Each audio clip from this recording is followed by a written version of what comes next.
స్థానిక VTH school నందు సభ్యుల విజయ దుర్గారెడ్డి ఆధ్వర్యంలో ఉచిత వైద్య శిబిరం ఏర్పాటు చేశారు.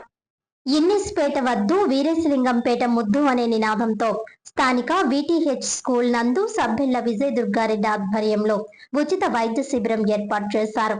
ఈ కార్యక్రమానికి మాజీ కార్పొరేటర్ బట్లంకి ప్రకాష్, మాజీ డిప్యూటీ మేయర్ బాక్స్ ప్రసాద్, మాజీ కార్పొరేటర్ బోరా దుర్గా ఆంజనేయులు, 27వ వార్డ్ రవికుమార్ పురం శెట్టి ప్రకాష్ నాయకులు ఉచిత శిబిరాన్ని ప్రారంభించారు.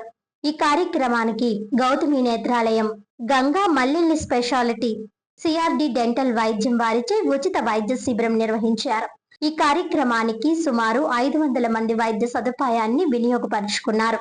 అలాగే సుమారు 30 మందికి కంటి ఆపరేషన్ నిర్ధారించడం జరిగింది.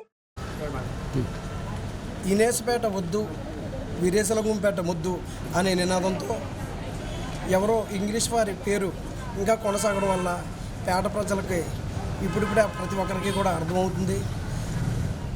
సమాజానికి ఎంతో సేవ చేసినటువంటి వ్యక్తి కందుకూరి వీరేశలింగం పంతులు గారు. వితత్తు మ్యారేజ్లు చేయడమే కాకుండా స్కూల్స్ కట్టించి ఎంతోమంది విద్యార్థులకు విద్యాదానం చేసినటువంటి వ్యక్తి శ్రీ కందుకూరి వీరేశలింగం పంతులు గారు. మరి ఆయన పేరు మీద ఇనేస్పేటని వీరేశలింగంపేటగా మార్చాలని మేము ఒక్కరమే కాదు, ప్రజలందరూ కూడా ఇనేస్పేటని తీసి వీరేశలింగంపేటగా మార్చాలని అందరూ కూడా కోరుకుంటున్నారు.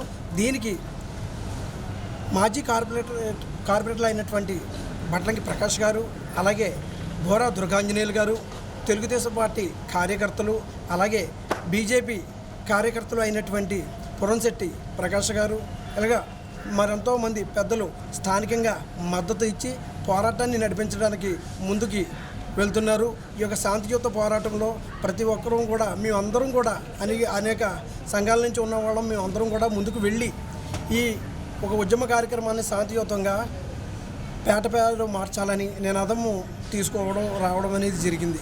ఈరోజు మరి ఈ కార్యక్రమాన్ని ప్రతి ఒక్కరూ కూడా విచ్చేసి ఈ యొక్క కార్యక్రమానికి మద్దతు ఇచ్చిన పెద్దలందరికీ కూడా మా హృదయపూర్వక ధన్యవాదాలు తెలియజేసుకుంటున్నాను.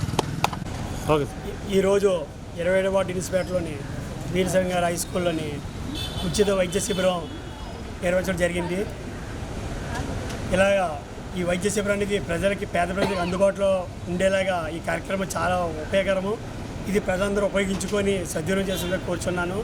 ఇలా ఉచిత వైద్య శిబిరాలు ప్రతి సెంటర్లోని, ప్రతి గ్రామానికి, ప్రతి పేటకు కూడా వెళ్తే పేద ప్రజలందరికీ ఎంతో ఉపయోగకరంగా ఉండి ఆరోగ్యంగా ఉంటారని కోరుకుంటూ ఇలాంటి కార్యక్రమం జరగాలని కోరుకుంటూ మనస్ఫూర్తిగా కోరుకుంటున్నాను.